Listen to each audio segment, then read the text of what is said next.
This is a 2021 Canyon Aeroad, a bike designed for this. Can you believe it?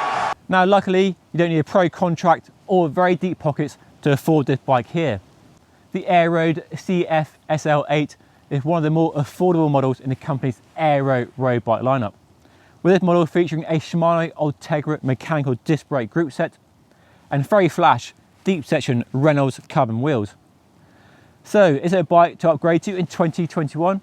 Well, in this video I'm going to answer that question and I share my thoughts on the ride, handling and performance, how it compares to key rivals in this category and price range, what they change on the frame, the equipment highlights, and give my conclusion at the end of the video.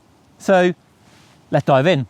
Before we get into how the bike rides, let's take a closer look at what they change and what you get for your money on this Aeroad CF SL8. But firstly, I think it's still a really good looking bike.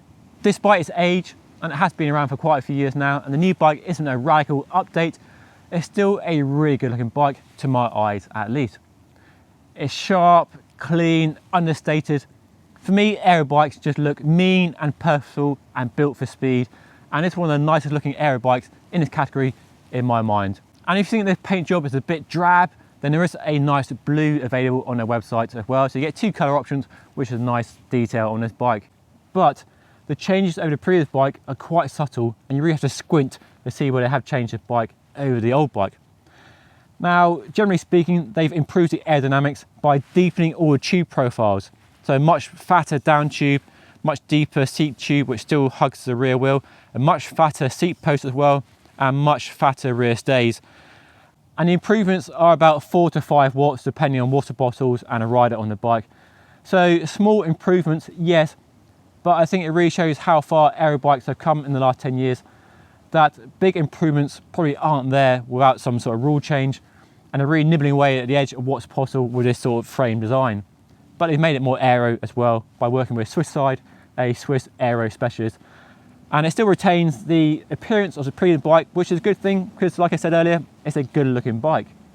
So fatter tube profiles, a new clever seat post, much broader than before, but a new two-piece design, which I showed you in my first look, designed to offer the comfort of the old bike, but with the improved aerodynamics, and a simple 1-bolt clamp on the top. Now, you don't get the internal cable routing with a brand new handlebar you get on the CF SLX and the CFR models above it. We'll talk about that in a bit more detail later. Elsewhere, it's disc brakes only, I'm afraid. There's no rim brake option anymore, with flat mount calipers and 12mm through axles. There's clearance like the old bike for a 30mm wide tyre, and they fit a 28 on the back and a 25 on the front for improved aerodynamics. So the Aeroad CF SL gets most of the aero improvements of the higher end CF SLX and CFR models, but there's one clear difference, which you can probably see: external cables. So the two higher end models get a brand new and very clever handlebar with all the cables and hoses routed inside the handlebar, stem and into frame, like we're seeing on many new top end bikes being launched in 2021. There's a real big trend in the road cycling market at the moment, and many consumers, as I've seen from the comments on the Giant TCR review, really expect and demand internal cable routing on a modern road bike. Whether it's any better is another question, but it certainly looks modern and contemporary, and I think it's what people expect of a modern road bike, especially with the move to wireless and wired group sets. Now, in terms of aero performance, you might not think the cables make much difference. I mean, it's hard to see how much drag a cable and a hose can make. But according to Canyon, the difference is 3 watts, which might not sound like much, but it might sound like a lot to you. And if you're a pro rider and you're a bike company making bikes for pro riders racing at the highest level, then a few watts can make all the difference in a sprint finish. I mean, you take a bigger aero improvement if you can have it, if you're racing and you're paid to win sprints. So the issue of internal versus external is an interesting one, and Canyon haven't offered this bike with the internal cable routing you get on the higher end models, and it's probably due to price. They're using the older handlebar and stem from the previous model, which is a really nice handlebar. I'll talk about more in a minute. But when you look around the market, you see other brands are offering fully internal cable routing on bikes at this price range, and I think when other rivals can do it, it's a real shame Canyon haven't done this on this bike. So yeah, a bit of a missed opportunity there in my book. Moving on from a debate around internal versus external cable routing, the Aero Cockpit CF is a really nice handlebar. It's not a new handlebar. Canyon have used it on their bikes for many years now, so I'm well familiar with it. It's a full carbon construction, one-piece handlebar and stem. It's a really nice shape, compact drops, nice Canyon bar tape as well. Now clearly the big downside with a handlebar is you can't adjust the stem length or the handlebar width. The handlebars are sized to each size frame, so it's a medium, and we have a 100mm stem length and a 41cm handlebar width, which I find is okay for me, but I'd rather have a longer stem, 110 or 120 if possible. And that's something you have to change when you buy the bike or after you buy the bike going through Canyon. So that is a slight drawback to this handlebar design. On a brand new handlebar they had developed for the CF SLX and CFR models, you can adjust the width of the handlebar, which is a nice detail, which you can't with this bike, but you fix the stem length. So adjustability and fit adjustment is an issue with these one-piece handlebars. You get some more adjustment on Canyon's new handlebar, but clearly you don't get that on this bike. So that's a bit of an issue and might be a problem for you, but it may not if you get on fine with a stem length and handlebar width that comes on the bike of your size. So this bike, the CF SL8, gets a Shimano Ultegra group set with mechanical shifting and hydraulic disc brakes, and it's a rock solid workhorse group set. And in this configuration you get racier, speedier gears, so a 52-36 chain set and 11-28 on the back. So you're sacrificing some climbing potential for outright speed, which this bike is designed for, of course. So for high-end sprints where you need that top-end gear, this bike gives you that setup. You don't always get carbon wheels at this price range, but you do here with a set of Reynolds 62-58 wheels, so 62mm deep on the back and a 58 on the front. And the idea is similar to the different width tyres, is that deeper wheel on the back gives you more aero, and the shallower front wheel gives you better handling, better crosswind stability. Reynolds has a really good reputation for wheels, reliability, good aerodynamic performance as well. These are a bit narrow compared to where rim design is going, and they're not tubeless and not hookless either. But for this bike with these tyres, maxing out at 28 on the back, the profile's okay. Hub internal, reliable, had no problems with wheel set at all. And the wheels, as you'd imagine, definitely add to the speed and performance of the bike, which we'll talk about now. Where to start then? Well, let's talk about speed, because this bike is so quick. You might not believe the marketing around aero bikes, but let me tell you, this bike and others like it are really, really quick. Now this Aeroad has always impressed. I've always liked the model, and this new version is just as good. But is it any faster than the old bike? Well, it doesn't feel any slower, but it doesn't feel any faster either. And that's not really a bad thing. Aero improvements are hard to find these days. But what is really impressive, how they've managed to shave weight and improve comfort whilst finding a bit more aero. So all round, it is a better package. Thankfully, the handling of this new Aeroad CF SL hasn't been compromised in this increased pursuit of improved aerodynamics.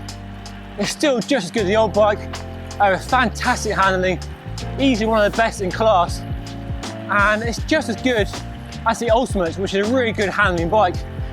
Normally aero bikes can be compromised when it comes to handling, but you don't feel like you're paying a price here at all. The steering is very neutral, so it's not too quick or too slow. At high speeds, the bike feels really settled and really calm. You can really concentrate on getting the power out and keeping your speed as high as possible. At lower speeds, it's very agile, easy to maneuver around corners and bends. You've got some fast corners where you live. This bike really excels well in those situations. Comfort is definitely something normally compromised with aero bikes, but the latest aero bikes have got a lot better. The last Aeroad was really good, and the new bike is just as good, but it doesn't feel any smoother than the old bike, which is quite impressive actually, despite the increased tube diameters, that bigger seat post. So they're doing something right. That clever seat post must be working its magic somehow to smooth out rough roads. Got a nice 28mm tyre in the back as well, of course, and handlebars reasonably compliant over rough roads. So while the new Aeroad isn't a massive leap forward from the old model, They have found some small improvements in terms of aerodynamics and comfort and lower weight, and it's just as easy to live with as the old bike was. It's good for high speed blasting, great for long rides, and actually quite an easy bike to live with on a daily basis.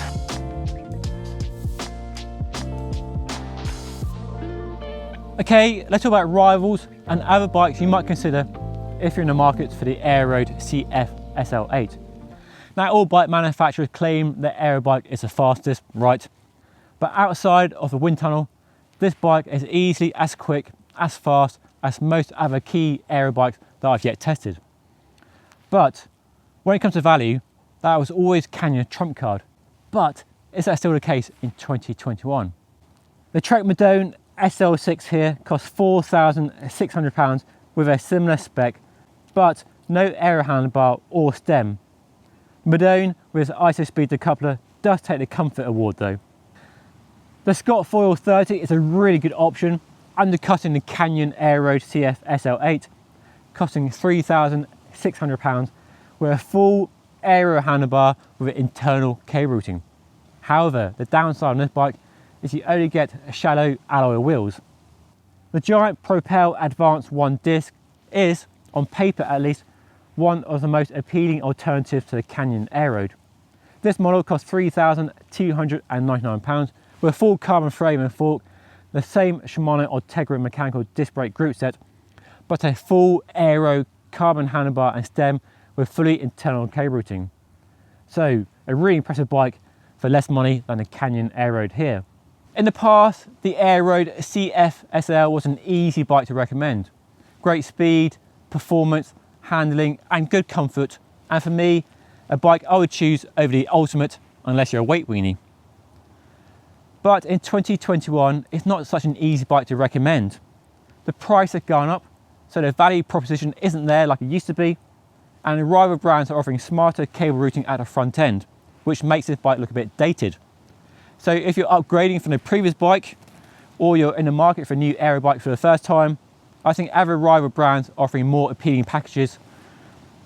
I mean, it's still a really good bike and a fantastic bike and easy to live with, but if you want the absolute best value for money and the modern internal cable routing, then you're best looking elsewhere. But let me know what you think of this bike down below in the comment section. Is it a bike that floats your boat? Well, let me know what you think down below. Hopefully you found the review useful and interesting, and if you did, show me your love by hitting that like button down below, and also consider subscribing to my channel for more reviews like this on a weekly basis. And also, why not let me know what bikes you want me to review in 2021 down below. Okay, that's all for now. Thank you so much for watching, and I'll see you all again next time.